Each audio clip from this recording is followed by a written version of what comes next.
Good morning, everybody. I have to apologize. I haven't published for some time now. I got all my new equipment just at the beginning of perpetual twilight where I live back in May, and that didn't end until almost September. So I've been on a little bit of a learning curve since then, and I've developed more or less a workflow that involves Siril with Astro Cam images. And in this case, we're going to take some images I took last night with this rig and process them right through GIMP to finished as well.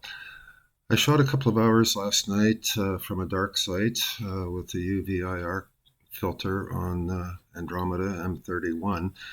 And then by the time that was over, I moved over to the Flaming Star Nebula in Auriga, planning at least 2 hours on that, maybe 3, based on the weather forecast I had. But of course, a little over half an hour into it, the clouds rolled in, and so I ended up with only a little over half an hour of good subs. So I'm going to use that set for this demonstration because sometimes we're challenged with not enough light, and I thought I would just kind of show you my workflow for dealing with a situation like that. The equipment used last night was the same as this. It's a Red Cat scope, 250 millimeter, with an ASI 533 MC cooled camera, ASI Air Pro Gem 45 mount, and a 290 Mini as a guide scope. So let's just go right back to the beginning here. We came in last night with a memory stick, and it is still in the machine, and I did this in a plan mode because I wanted certain framing rather than just centering on one of the targets in there. And I took 90-second exposures with a UVIR cut filter because it's a dark site, no moon, all that kind of thing. And here are the exposures. So the first thing we're going to do is select all of these. We're going to look at them later after they're pre-processed and eliminate some of them, but we're going to take them into Siril's home directory and just copy them into the lights folder. And they are there. Now the other thing, of course, in auto run, I took flat frames last night. I have 3 filters in the wheel. So these ones were in L Extreme, the 1.9 second ones. The 166 milliseconds were in L Pro. And the 100 milliseconds were the UVIR cut filter. So we're going to take those. Now, a flat should be on a lot of Astro Cams from 2 to 5 seconds. The 533, the 2600, and the 6200 ASI cams have a different sensor, and shorter is okay. And my challenge is right now I have a light source that works really well, but I can't dim it enough. So it ended up at 100 milliseconds, and it worked okay, so I'm just going to go with that. So we'll take that into the flats folder in Siril. Okay, and we don't need the other ones. I didn't actually use those filters last night, so we can do away with that. Now the other thing is for darks. I've got a folder within the Siril current projects folder, Siril's home directory, called cameras, and I have pre-shot darks because it's a cooled cam. So in this case we're going to take, I've pre-shot and stacked them. So in this case we're going to take the stacked 90-second dark and just copy it into the darks folder.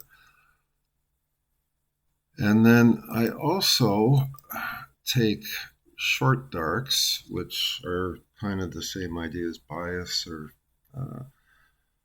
flat darks, dark flats, whatever you want to call it. Again, with a 533, you can get away with a bias frame at 0.001 seconds. A lot of cams you want to match your dark flats to your flat frames.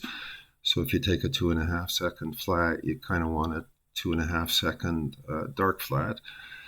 And But the fact is, most of what you're doing is taking the bias signal out of the flats. So if you have 1, 2, 3, 4, 5 seconds, let's say I had a 2.5 second flat, I would just use the 2 second dark flat and it will do the job. Now in this case, because I was only 100 milliseconds, and in Siril, dark flats and bias are used exactly the same way. So we're just going to take them into the biases folder.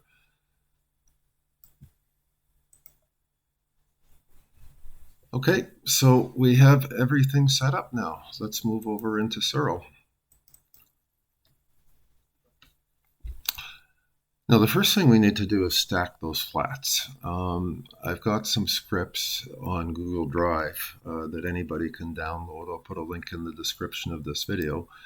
But I've got this one called OSC Utils Make Master Flat, Master Bias. This is if you shot flats and dark flats. You could stack them and make your masters with this script. But in this case, I'm going to use master flat from master bias. And we're just going to run that.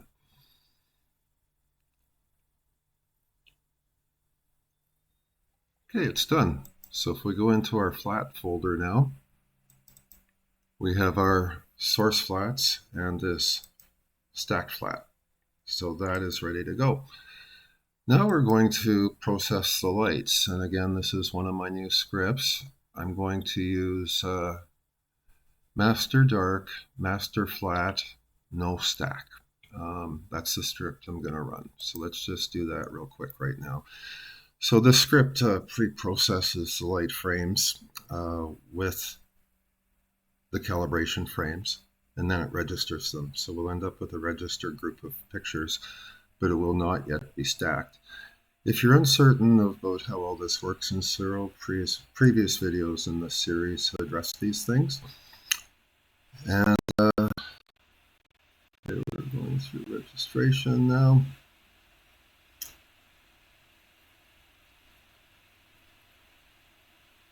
So this video is just about walking through the workflow rather than explaining every single step.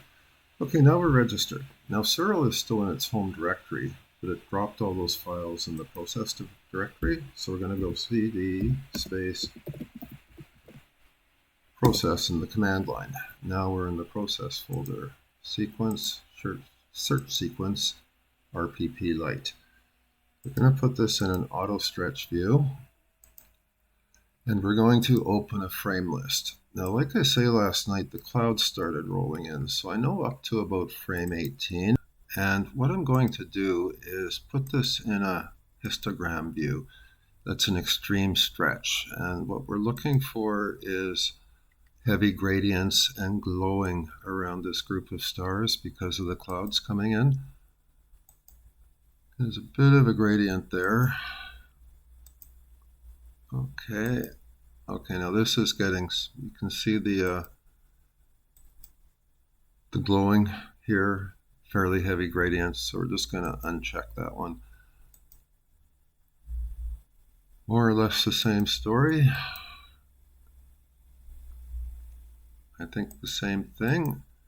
Okay, now this one's better. I guess the clouds backed off for a moment. This one's okay. This one's okay. Now this one is no good. And this one is no good. No, gradient's not too bad, but got a lot of the stars bleeding out, so to speak. Same thing here.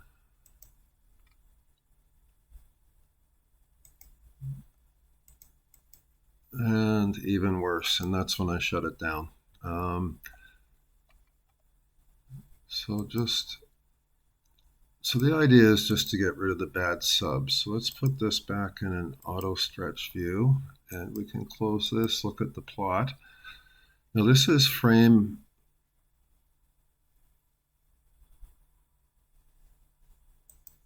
11. Let's have a quick look at that one. It's the worst one. Okay, here is frame 11. Let's just zoom in and have a look. Okay, the stars are not perfect, but the Nebulosity, I think, is okay. We're going to leave that one. And an FW8 full width half maximum of 2.2 is pretty good. So our worst frame is pretty good. I'm going to leave it at that. So let's go to stacking, average with rejection, additive with scaling, normalization. We're going to use linear fit clipping this time.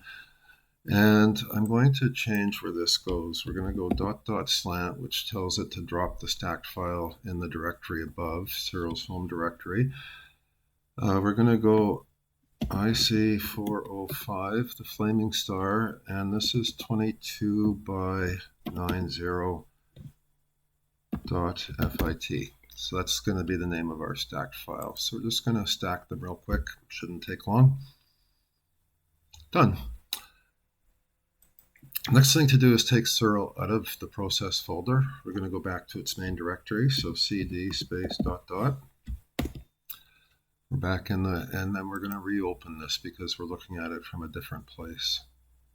There it is. Okay, so this is our stack, 22 frames only out of the 31 I took. If I could have had a couple of hours, it would have been wonderful. But okay, we're looking in histogram view. That's an extreme stretch view, and we are looking for gradients and so on. And obviously, there's something to deal with here. So I'm going to open up the background extraction dialog.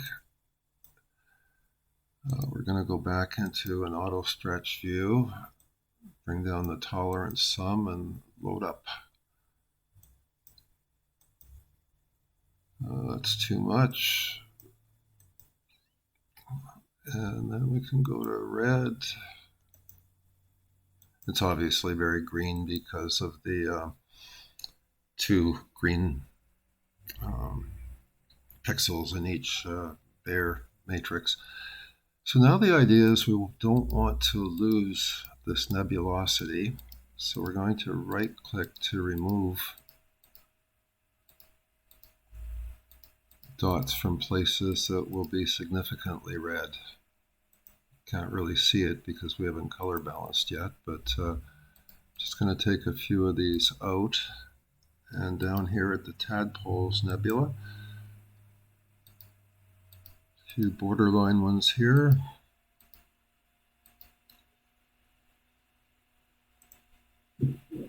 You left click to place sample spots and right click to remove them. Just have a quick look here.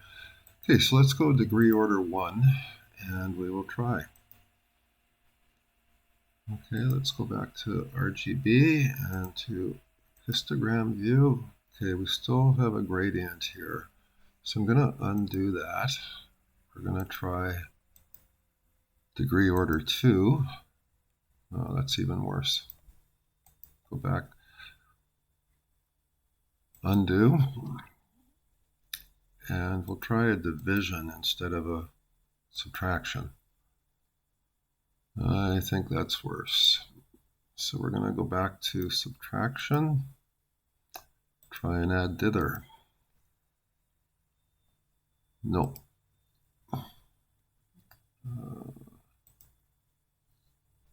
Let's have another look at where these sample points are.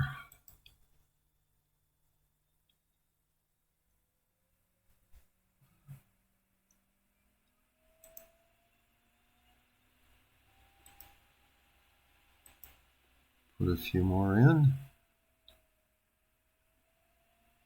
Okay, let's try that again.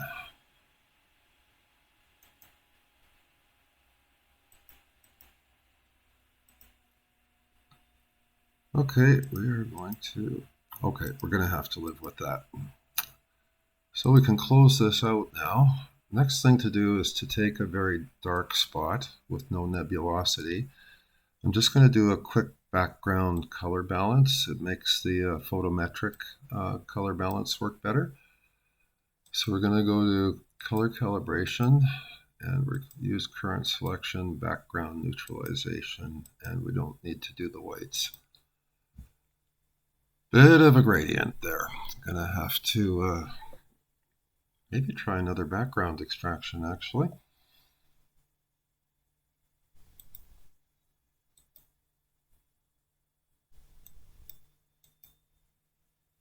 Okay, now we can kind of see better what we got here.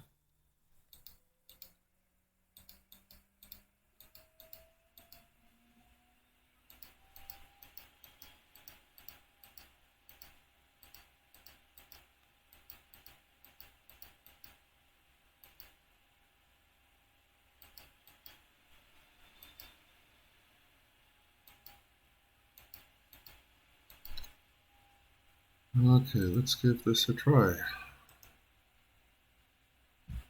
Okay, I think we're in a flatter space now. Let's have a look at the histogram. Yeah, that's what I'm looking for. And the image is still linear. This is an auto stretch view. This is the actual image. So you can get away with doing that kind of thing. Now we're going to go to a photometric color calibration. And again, because it's an Astro Cam, we don't have to search the object or anything. We just get the metadata from image. So it gives it its sky coordinates, focal length, pixel size. It's all in the FITS header. And actually, I'm going to leave flip on because this image is reversed in 2 axes. So if the calibration flips it, we're going to flip it again later. So okay, now it's applying color to 374 stars, and then it will also give a background. Okay, that's getting reasonably good. Okay, I think we're ready to stretch this thing. I'm going to hit save now. That saves the FITS file, the stacked FITS file, so if I ever have to come back and do anything else, we are good to go. The next thing I'm going to do is rotate this counterclockwise 90 degrees. And this is the stellarium view of the Tadpoles Nebula IC410 and the Flaming Star Nebula IC405. And I am just going to image information, image plate solver. We're not going to let it flip it again. I'm just going to replate solve that so it puts the astrometric information back into the image. And we'll do another save, and then we'll start stretching.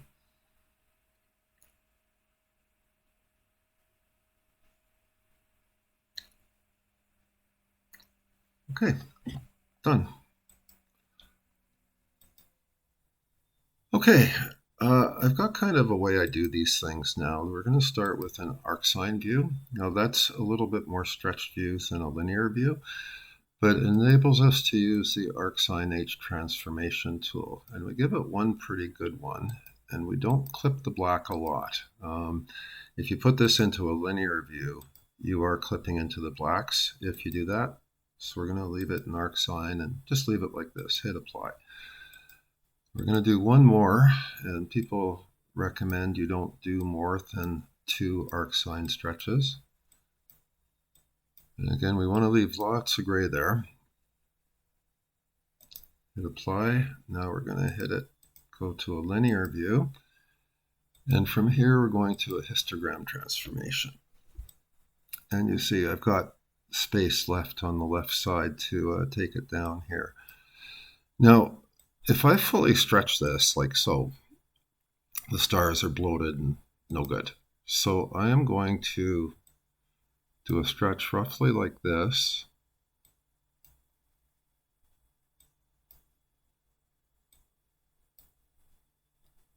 And hit apply. And then we are going to export a TIFF.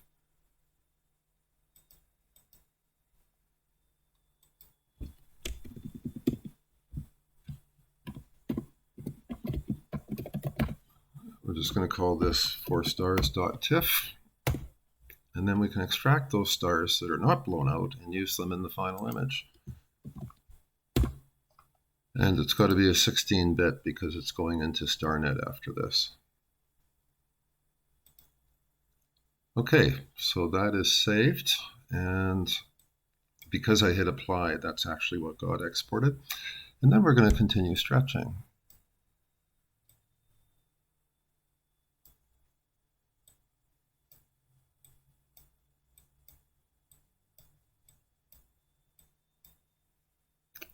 Okay, kind of like that. Now the auto stretch goes just a little too far and the sky is a little too bright. So we're going to just go a little less harsh than that, and we're not going to clip the left side because of course we're going into other software to finish this image, and it's good to not be clipped anywhere. So I'm going to hit apply, and I'm going to compare that to the auto stretch. Yeah, I think I like mine better. We can get that back later. So I'm going to close and export this. And this time it's going to be just TIF. Again, a 16-bit. We'll take all the comments out and hit save. Now I'm not going to hit save here because that would save the stretched fit file. I want to leave that. It's going to stay as unstretched in case I have to go back and pull another element from it. So now we have in Siril's main folder these two TIFFs. This was a mistake. Get rid of it. So we have these two TIFFs. I'm going to take them straight to Starnet now. So in my case, I have it here, here, and Starnet Win. We're not going to go through actually pulling the stars out. I'm going to skip to after that's done, but all I have to do is take this image, that's the one I pulled for the stars, and drop it on RGB Starnet. Okay, and then same thing with this one, and then we take the two new starless images to another folder. So we're not going to do that right now. I'm going to pick up where I left off earlier. So what we are going to do is open up the stretch stack. Actually, I don't even need that one in the image. We're going to open up the starless one.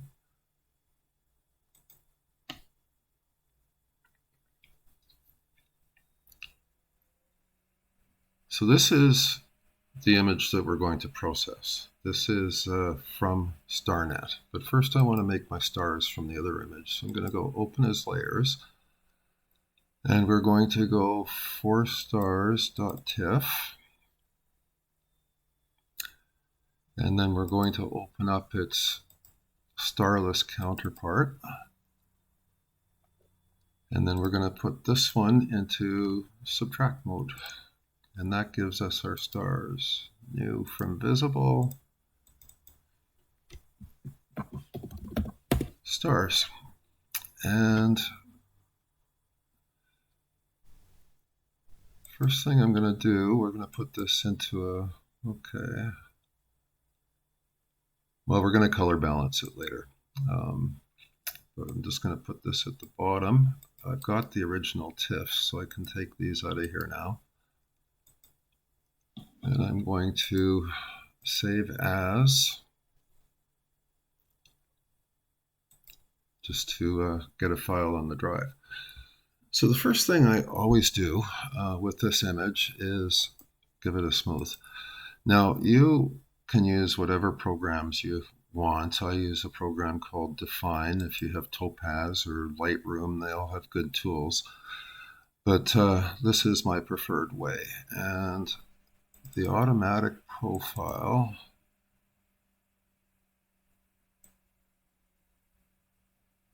it's not enough in the darks. We want to smooth the dark more than the brighter areas. So we are going to go to manual, and we are going to place a sample point in the darks.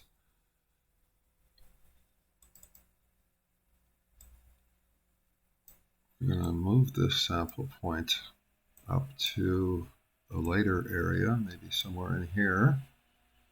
Go measure noise.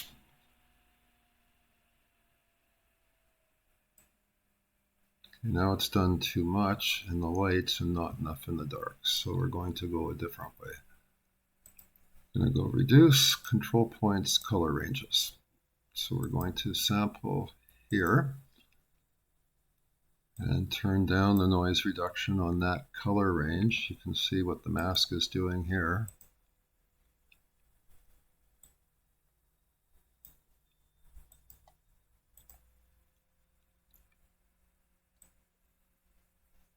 Okay, I like that. Let's have a look at the tadpoles. A little bit slight. No, it's not bad. Maybe perhaps slightly over smoothed. So we're going to give it a color sample like that and turn down its noise reduction a bit. And then lastly, we're going to go to a dark area.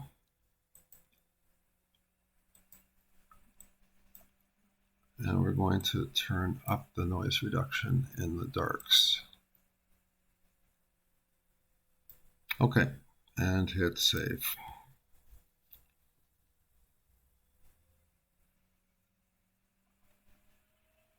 I've got this set up as a plugin for GIMP, so we're just going to change that layer to something we call smooth, and I'm going to duplicate it.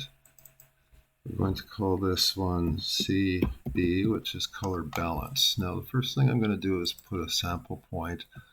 Well, let me just show you how to find the darkest part of the image. We just go like this. Whoop.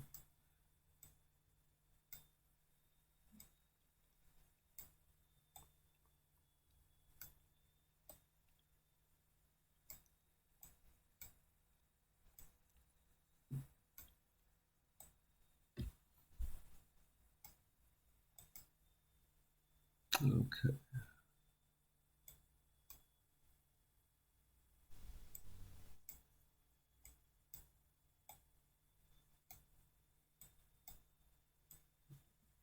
Okay, we're just trying to find that threshold.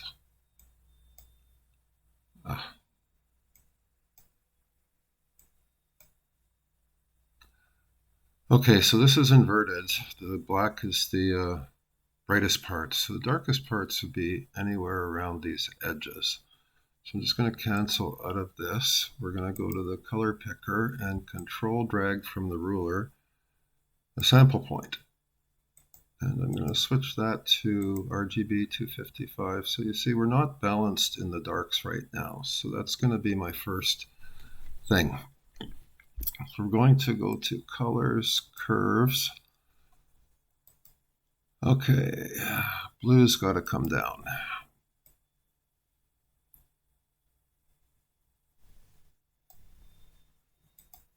Just going to try to get all three colors to about 33 for now.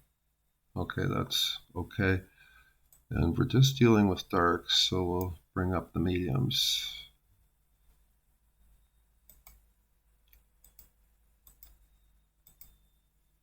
Okay.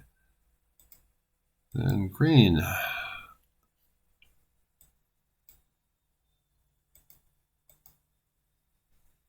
Okay, 33, 32, 34. And blue, let's have a look at the center area. I'll take that out. Yeah, I can live with that. Now let's look at our histogram. Okay, we're not quite aligned on the histogram, but let's just say our blacks are black now. Now the next thing I want to do is take out some of these artifacts. So we're going to go duplicate and heal. And now I'm going to use a content aware fill tool. In GIMP it's called the resynthesizer, and it's something you have to add to GIMP. I believe Photoshop has a content aware tool built in, but I'm just going to go heal selection.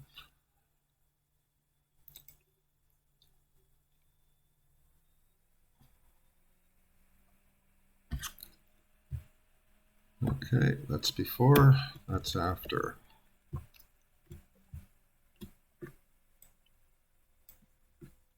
And in GIMP, I can go Control F to rerun the last filter used. So Control F makes it launch again.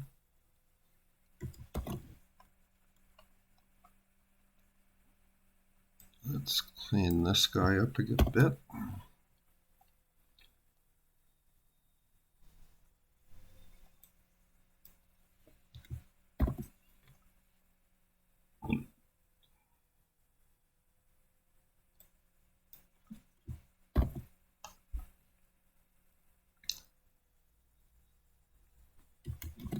Okay, anything else here? That one's okay.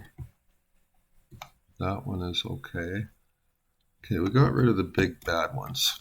So let's see what the difference is. Okay, now let's just drop the stars in there. I'm going to put them into an addition mode. And we are going to turn their transparency down for now. And then we are going to go to the heel layer. Okay, now you see there's where I healed that's a bit dark around these ones as well. So we're just going to take down the transparency of the healing layer until that comes into balance again.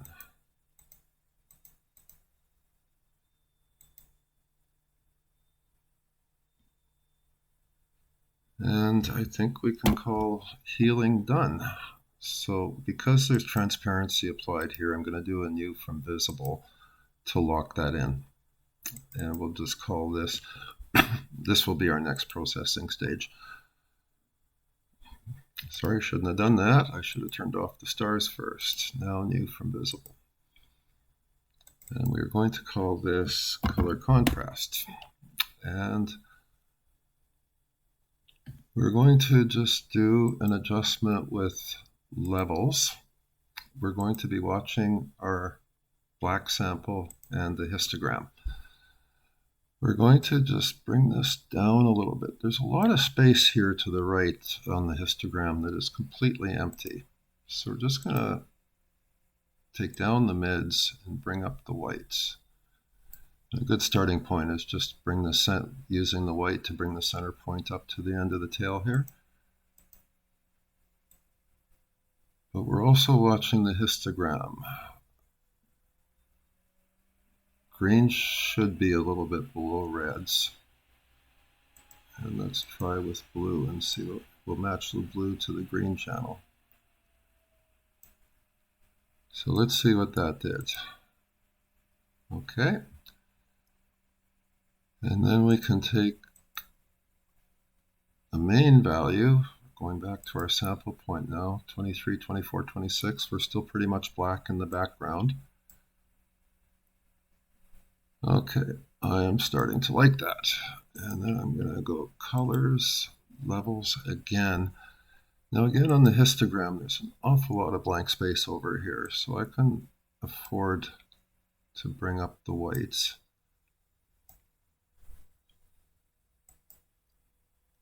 And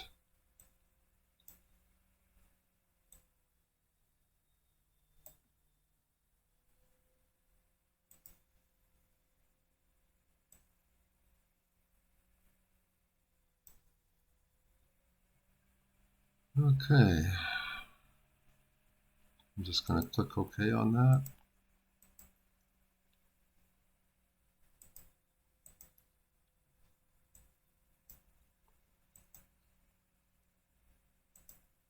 Now I'm going to bring up the blue a little bit.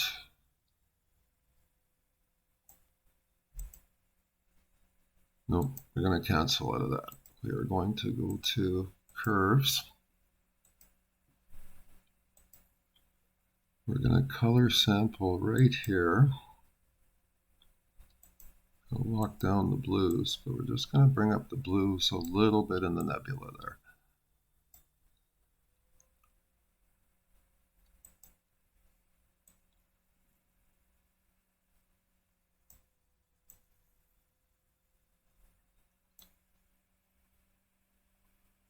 Okay, color channels are still aligned. Our black point is still pretty good. We could bring up reds a smidge.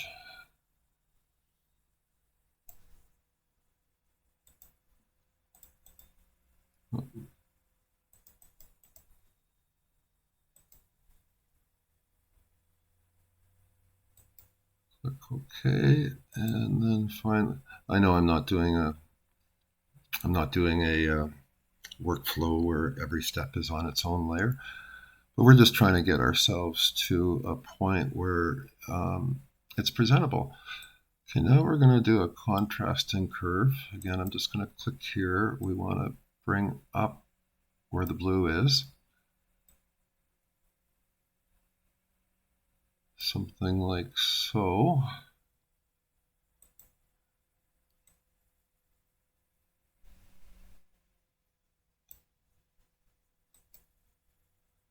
Okay, that was too much there. It's just about blown out. Let me see what we got. Oh, we got a star right there. You know what? I'm going to give that a quick heal right there. Filters, enhance.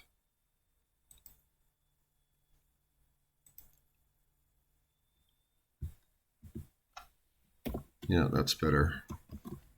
And then when the star is laid on top of it, it hasn't really changed anything, but it fixes that spot.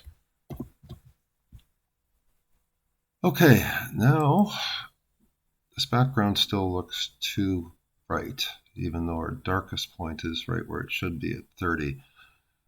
So let's move our, let's move our sample point up into maybe in this area somewhere, 39, 34, 36. So we're just going to go to levels, and we're going to trim that area down to about around 30. And let's see how we're looking. Okay, next thing we're going to do with the stars, they're a little too yellow. And so I think the best way to deal with that is to add a bit of blue to them.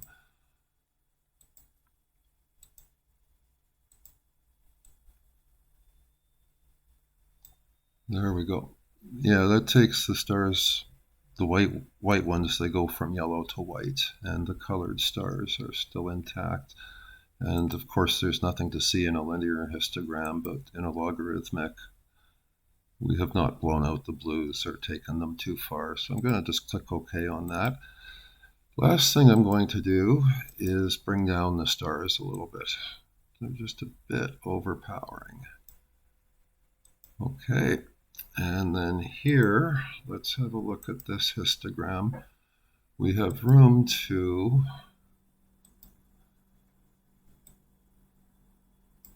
stretch it a little bit more.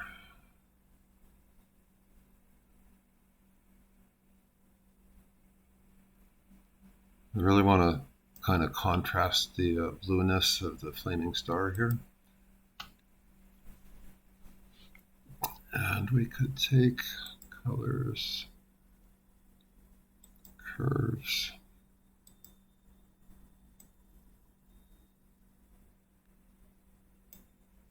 Let's see what that did to the, okay. Just contrasting the blues a little bit here to bring out the nebula a little bit. Now we also have the Tadpoles Nebula here. This is only half an hour of integration, so the tadpoles are just starting to show up, but there's something there. And at that point, that is a quick walkthrough of my processing. So let's see, we started with this, smooth, color balanced it, healed it, color contrasting, and adding back in. Hi, this is an edit after the fact. This was the result of my first processing run this morning on 4 hours sleep. I wanted to show you one more thing. This is actually going to be the subject of my next set of videos, but I'm going to do a frequency separation on this because I think we can improve the highlight parts of the image.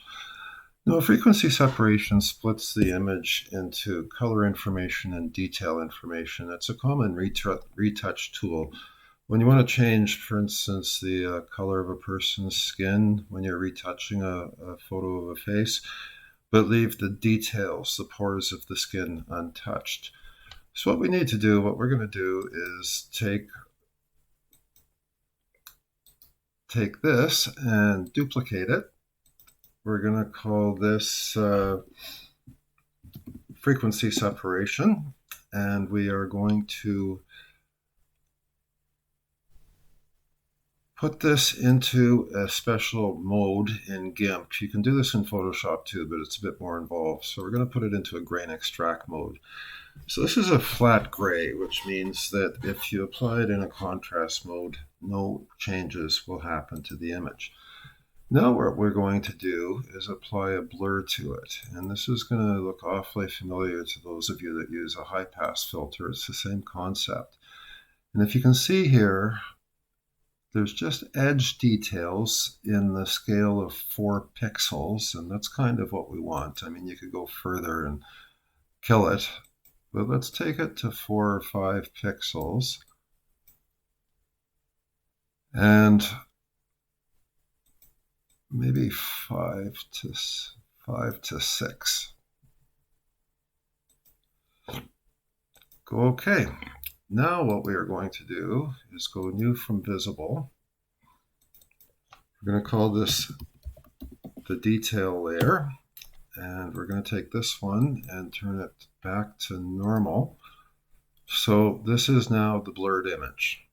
Now the detail level, we are going to put it into the grain merge layer scale, which is very much like it's a contrasting mode. You could do it, a soft light and get less effect, or a linear light and get more effect. But the natural complement to grain extract is a grain merge. Now it's a little bit over sharpened, including in the dark areas. So we're going to do one more thing here. We're going to go to this layer. I'm going to go Control A, select all, and Control C to save it or to copy it. Then we're going to go into the detail and add a mask. It doesn't matter what kind because we're about to paste into the mask. Now it's Control V, and this button anchors it into the new mask. So this is our new mask. Now we don't want to sharpen the dark. The black will not let the sharpening show through. So we're going to just stretch the mask a little bit. Make sure the darks are subdued, and we want to limit the effect to the brightest areas of the image. So maybe something like that. Now I'm going to so let's see what effect that has. A little bit more.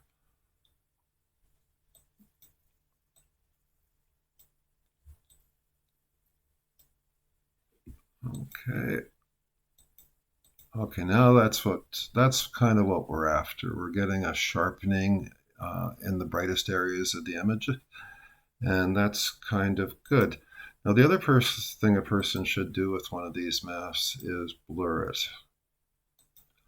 Again, something along the same scale of what the first image was blurred, maybe a little bit more, just so that it spreads out the sharpening effect a little bit. So let's turn that off and compare. Okay, this is before, this is after. Now the other thing we can do is turn off the blur layer, and now we're adding this detail layer to an unblurred original. So now you can see we've done something. And that is how this image will be finished. I need to resize it, add a signature to it, and all the rest. But I just wanted to bring that in as an introduction to my next series of videos, if you will. It will be learning about frequency separation, which is a very basic form of wavelets. So I like to touch on things that are relatively unknown out there, and this is where I'm headed. I'm sorry there's no camera footage of me this time. I got up and started doing this, so still in a house robe. So this is the end of the video, and my best regards. Take care.